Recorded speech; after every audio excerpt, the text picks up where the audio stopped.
Assalamu alaikum wa rahmatullahi wa barakatuh. To you, wherever you are in the world, good morning, good afternoon, and good evening. Thank you for joining us today on IIU and our training session today with me, all the way from South Africa, talking to you about the holistic being. We do apologize if there were any technical glitches before, but we hope to continue today and now. So before I go any further, let me give you an introduction on this amazing university called International Internship University. International Internship University, the IIU, is a leading virtual education system and a global brand confederation which is the most valuable and trusted worldwide and well reputed in delivering innovative programs. Globally, it is a trusted name for quality training programs and is committed to providing better and virtual education to all of the young learners of the globe. In a short span of time, IIU has spread its wings in 195 countries and 6 continents, under the strong leadership of its visionary founder, Mr. Piyush Pandit Sir, a committed and inspiring social activist, a passionate educationist from the last 2 decades, providing education to students from various social and cultural backgrounds. We honor and salute and respect him for every effort that he's putting in with the education stream. And I am honored to be an educationist with him as his honorary professor of education with the IIU. So thank you for joining us today and me on this amazing topic, which we will be discussing on the holistic being. What exactly is this referring to? This is referring to you as your holistic self. It is about you, which encompasses your physical self, your emotional self, your mental self, your spiritual self, including your financial self, because that financial part of you contributes to the balance. So you will see that there is a direct link between everything that happens with you and how it makes you actually holistic. This concept of holistic sometimes becomes disorientated, but today we're focusing on you as an individual, and we wish for you to grow yourself and understand yourself in this holistic manner. So what exactly am I referring to when I talk about holistic wellness? Sometimes this is referred to as a kind of an alternative. So if you have to look at an example, if you are somebody who's diagnosed with a sickness and we say to you, this is what you can look at, sometimes you might come back and say, well, I prefer the alternative, the holistic way, the natural way. What exactly does this refer to? This refers to that holistic way that we are talking about today. And that holistic way is what will actually help you in understanding yourself. Each of those levels we spoke about earlier, how to develop each of them so that you have a balance in your life. And your entire being has got the balance in each of those layers, which we spoke of in terms of your social, your financial, and etc., etc. But all of these are on par with each other, and they make you become this holistic being that is so well developed that you are living the most authentic, best version of your life for yourself. Now, this broader version of holistic refers to a kind of a wellness with you. So when I'm talking to you today, I'm talking about not just your physical health. I'm talking about your mental health, emotional health, and physical health, and how these different concepts align with each other so that you can see yourself as a healthy being when your holistic self is on par and balance with each other. When we talk about health most of the time and wellness, we think of your physical self. We think of a disease. We think of these things that are affecting your physical being. But when we're talking about holistic beings and holistic wellness, we're talking about you and how every portion that makes up who you are as an individual is affected by something or an effort that has actually got an impact on you that's negative, and you need to change it. So it's important for you to have an awareness. Create an awareness of what works for you, what doesn't work for you, an awareness of what is actually a trigger for a specific point or concept that we're dealing with. So if I'm talking to your social being today, your social self, what are the triggers that affect you socially? If I'm talking to your financial self, what exactly are the triggers that affect you there? And when I say affect, I'm talking about the negative effects, because then you will be aware of what they are and you will be able to alter and change them to become positive for you. Take, for example, stress. It is widely understood and even probably scientifically proven that stress causes major health issues. And there's not a single person who can't describe an emotional impact of extreme stress. Stressful events are a perfect example of how unrelated areas of your life can actually affect your emotional and your physical health. So for example, what you might think today is a minute issue that is causing a little bit of stress, that compounded every day becomes a bigger issue. And instead of you just dealing with one little aspect, you suddenly affects your physical being. It affects your mental being. It affects your actual being.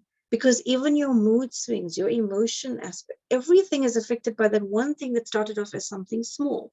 So we know that holistic wellness is now having an impact on you. And we even find it in different companies. Different companies now are actually looking to find more holistic approaches to make sure their staff and employees are also seeing training programs that make them grow.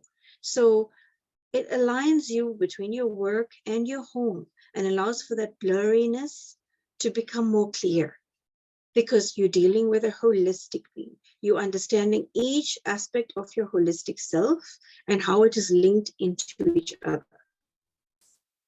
There is no difference or barrier between a home you and a work you. So the you at home and the you at work is aligned. So if employees, for example, want to increase productivity and creativity and even their innovation levels, they no longer try to separate it from the well-being of a person. They encompass this holistically. Now, there's no need for us to actually differentiate between both these and say, well, we have a work life and we have a home life. You have just you. And whoever you are in both of these facets needs to be aligned with each other. You need to be at peace with who you are, wherever you are, whatever you are doing. We don't need to separate these aspects of holistic wellness, because if there's one thing we know, the whole self needs to work to create the best version of yourself. So one of the biggest frameworks we look at is you need to have mental fitness together with your physical fitness to contribute to your emotional fitness. Each of these things are underlying components for your mental, physical, emotional, spiritual, social, and occupational well-being. When we have to look at optimal health or wellness, we need to look at it from a multifaceted approach. So you need to look at this holistic being, you as a holistic being, in this multifaceted nature, and see yourself that I am, all of these different roles about me encompass who I am. So when I'm talking to you now, and if you are a mother, for example, you're a mother, you're a daughter, you're a sister, you're everything all rolled into one, but you're actually carrying out different roles and duties and responsibilities pending what those are. And some of us are actually businesswomen, etc., at the same time. But we haven't neglected the one role because we have one other role. We actually encompass all those roles, correct? So if each of us is encompassing all of our roles, we need to be able to still be holistic in the roles we play. And every one of those roles demands from each one of us something. And that something has to be given off from a self that knows what is required. And that's an example that I gave you about women, but it affects our men and our brothers out there. You too are encompassing the roles of the son, the father, etc., etc. And in each of your roles you play, you try to push that your wellness and your what you give off from each of your roles identifies with your concepts very well.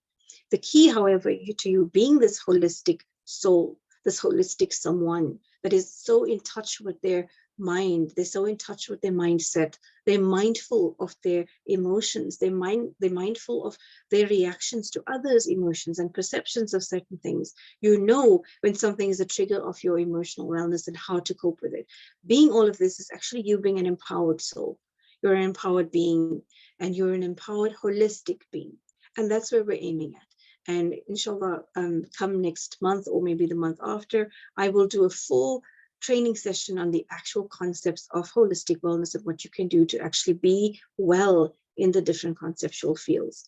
For today, let's just touch quickly on emotional wellness. What exactly am I referring to when I talk about that? Being emotionally healthy, we must know, impacts your relationship with yourself and others at the same time. And emotional wellness determines how you interpret that stressful situation I spoke about. And it also interprets your ability to regulate your emotion when such a stressful issue happens. It improves your ability to ask for help. When you are well emotionally, you know, I can't deal with this now, I need help to deal with it. And you will also know when I don't need help and I'm capable of dealing with something properly. So it improves your ability to actually ask when you need the help and to sit with an uncomfortable emotion, but know that it's uncomfortable because you are aware it's uncomfortable, and help yourself to get through that uncomfortable state with a positive sense. When we talk of your mental wellness, mental well-being and mental fitness, this is so crucial overall to your entire health zone. You as a holistic being needs to understand this concept so well, because your mental fitness allows you to communicate with others. It allows you to think critically. It allows you to make decisions with ease. And this healthy mind allows you to be able to grow. It allows you that learning curve. It allows for you to be able to stay in your present moment, because when your health, your mental health and your mental fitness is poor, this is what reduces your resilience, and it keeps you resistant to actually growing you in terms of what you are facing. This mental wellness we will focus on in another stage. I will deal with it in future aspects and further aspects, so you're able to understand it better, because it is a key factor to know your mindset, to know how you are, to be mindful of you as a whole. That is key for you to know how to deal with everything else around you. A quick touch on the physical wellness. Physical well-being is sometimes thought of as you being free from sickness. That's what some people would like to think of it as. But no, sometimes it doesn't mean you're physically not sick. It makes for more, what is your quality of life? What are the contributing factors to your physical health? Sometimes you might be well physically, but because you have the components of you're not employed, or you don't have an income, so you don't have the nutritious meals, etc., all of these contributes to you in your chronic fields of how you are physically. So physical health includes your energy levels, your flexibility, your strengths, your fitnesses, your sleep patterns, your nutrition. All of that encompasses your physical wellness. Quickly to touch on spiritual wellness for you. Remember, spiritual wellness refers to your connection with something that is a little bit larger than yourself. So people who are spiritually healthy, they tend to help, they're able to find a purpose and a meaning in their life. And when they feel more motivated and resilient, and they have the sense of place in the world, it's because they have this connection with the higher being. They have the sense of belonging with this higher being. So you're not necessarily only living for this world. You're living because there's a higher source, there's a higher resilience, there's a higher sense of motivation. So I keep going because my higher being is always there for me.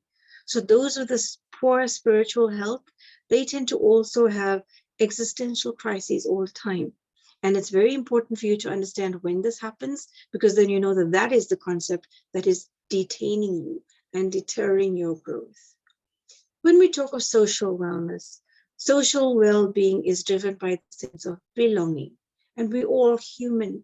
We thrive on this. We thrive of the sense of belonging. So participating in organizations, spending time with your friends and your family, and feeling connected to everybody that's around you is all part of this social wellness concept. And researchers we know have actually found that those with strong social networks actually have healthier lives, because you build those connections and you grow yourself socially. Let us quickly touch on the occupational wellness of people. We spend lots of time of our lives at work. Our kids spend lots of time at schools. Teachers spend lots of time at the universities or schools. So it stands to reason then that we feel that, where we are at work, where we are at school when we're teaching, where we are at university when we're teaching or lecturing, we actually have to understand that that is a huge forceful impact on you for your life. Where you act at work, your environment, the people you're working with, the emotions that build up at work, your actual mindset at work, all of these are contributing factors that impact you in your life. So when we're talking about occupational health, we're talking about what is the finding in your work that is your joy. What is your fulfillment of the work that you are doing? Are you simply just being at work because you need to earn the work and the salary or the wage, or are you at work because you love what you do? All of this means that you need to grow and develop yourself first, and then you can grow and develop your career to find that absolute satisfaction. that is directly linked then to your financial wellness, because when you're financially healthy, all of us wish to be that way. All of us wish to be so financially wealthy and good and happy, because then we know we can take care of everything else. If you are not financially able, then you have got a lot of issues that you have to deal with, and the financial inability to deal with them makes the stress come up. And when the stress comes up, automatically you have the physical issues that come up. Your mental issues suffer, your emotional issues come up. So there's a direct link between everything that I have just told you about. Every one of those, the social aspect, the mental aspect, the physical aspect, the occupational aspect, the financial aspect. Can you see that every one of those are attached to each other in some way, and they affect you as the holistic being. They affect you as a holistic self. And if you are not aware of each of those little concepts and what they're doing to you, if you're not aware of trigger points that affect each of those concepts in your life, then how are you going to know that these are negative triggers and I need to change them? Because remember, if you are compounding negative concepts and traits from each of those, and you're not dealing with them, then you are building up all the negatives that are going to impact you negatively. So deal with each of them proportionately as they come up. When they're negative, reframe, restructure, rewire, and make them positive for you. The key to doing that is to being aware of your holistic self, your holistic being, because there are endless ways to create holistic wellness solutions. What I might say works for me might not necessarily work for the next person. So there is no right answer. If I have to tell you it's A, B, and C, I will be very wrong, because every individual is just that. You're an individual in your own capacity. Your individuality is linked to your personality, and your personality has its own characteristic traits. And those traits require their own right answers. What works for you might not necessarily work for the other. And that is why it is so key for you as the individual to be so in touch with yourself that you know what the right answers are for you. You know what is negative for you, what needs to change from the negative to a positive for you. Because as you become more aware of these multiple areas of your life and how they intersect with each other, then you will find that there are times when one area might become more important than the other for you to focus on. And sometimes those solutions will actually give you their strength. They will be your strength, and they will show you how to make what is weak stronger for you.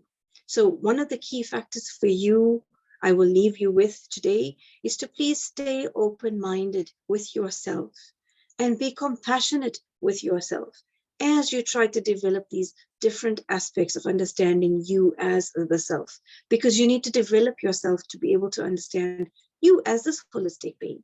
For you to know about yourself holistically, you have to know all about you.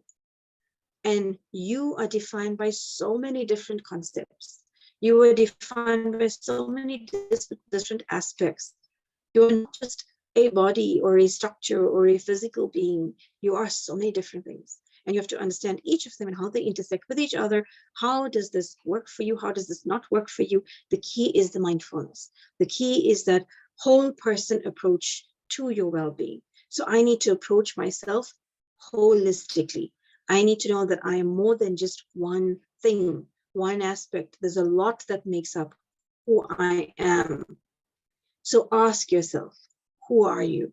What is making you up? What is the negatives in your life? How do you wish to change them? Can you change them? If you need help to change those negatives to positives, please reach out to many people that are in your communities and areas that can help you. Because remember that you can easily work on different aspects.